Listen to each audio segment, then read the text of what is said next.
हमारे साथ खास बातचीत करने के लिए एनएसयूआई के प्रेसिडेंट वरुण चौधरी जी मौजूद हैं।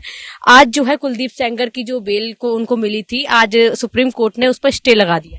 देखिए, इस फैसले का मैं स्वागत करता हूं कि सुप्रीम कोर्ट के फैसले का, और इस तरीके के जो गुनहगार हैं, जो बड़े आरोपी हैं, जो महिलाओं के प्रति, हमारी बहनों, हमारी बेटियों, हमारी माताओं के प्रति ऐसे गुनहगारों को सख्त से सख्त कार्रवाई होनी चाहिए। लेकिन बड़ी खुशी मुझे तब मिलेगी जब कुलदीप सेंगर का जो उसकी सुप्रीम कोर्ट सजा सुनाए और तुरंत उसका कन्विक्शन हो, उसके बाद हकीकत में न्याय मिलेगा। उन्नाव पीड़िता जो है लगातार दिल्ली में प्रदर्शन कर रही थी, जहां भी बैठ रही थी उसको पुलिस वहां से हटा दे रही थी, लेकिन आज एक बड़ी कहें तो राहत उनको मिलती नजर आ रही, क्योंकि कुलदीप सेंगर को जहां पर उनका पूरी जो कार्रवाई हुई थी उनको स्टे लगा दिया गया था और उनको निलंबित भी कर दी गई थी उनकी सजा को, लेकिन अब सुप्रीम कोर्ट ने इसमें खुद ही कार्रवाई की। देखिए, सुप्रीम कोर्ट के स्वागत का मैं दोबारा बोलता हूं, मैं फैसला करता हूं, लेकिन हकीकत में जीत तब मानी जाएगी जब कुलदीप सेंगर को कन्विक्शन होगा।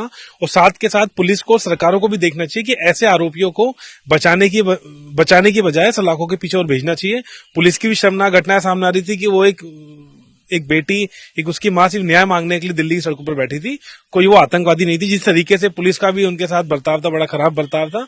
ऐसे जो केसेस होते हैं उनको बड़ा सेंसिटिव तरीके से देखना चाहिए। अमेरिका में जो फाइलें निकल के आ रही हैं आप लोगों के सब सामने है, तो ऐसा सख्त सजा मिले कि इस देश में जितने पावरफुल लोग छुपे हुए हैं ऐसे गुनाह करके, उनकी रूह कांपे और उनको भी सरकार। अंकिता भंडारी मामले में भी एक बड़ा खुलासा हुआ है, जिसमें दुष्यंत गौतम का नाम सामने आया है और भारतीय जनता पार्टी के प्रभारी हैं पहले कुलदीप सेंगर और दुष्यंत गौतम, यानी कि तमाम ऐसे भारतीय जनता पार्टी के नेता हैं। मैंने वो सभी नेताओं की बात करता हूं। खासतौर पर मैं समझ सकता हूं बीजेपी की विचारधारा महिला विरोधी विचारधारा है, लेकिन उन्हें समझना पड़ेगा, देखना पड़ेगा कि इस तरीके के, और ये खाली आरोपी नहीं है, इन पर सिद्ध हो चुके हैं आरोप कि इन्होंने उस गुनाह में शामिल है, तो तुरंत इन पर ऐसी कार्रवाई होनी चाहिए कि देश के और तमाम पावरफुल लोगों को भी एक एग्जाम्पल सेट हो कि ऐसा क्राइम करने पहले 100 बार सोचें, उनकी रूह कांपनी होनी चाहिए। आज सुप्रीम कोर्ट ने अरावली पर भी फैसला दिया। अरावली के फैसले का हम स्वागत करते हैं कि जिस अरावली का फैसला आया, हमने भी एक लंबी लड़ाई लड़ी। सभी नौजवान साथियों को, जो अपोजिशन के एमपीज हैं, लीडर्स हैं, उनको भी मैं शुभकामनाएं देता हूं।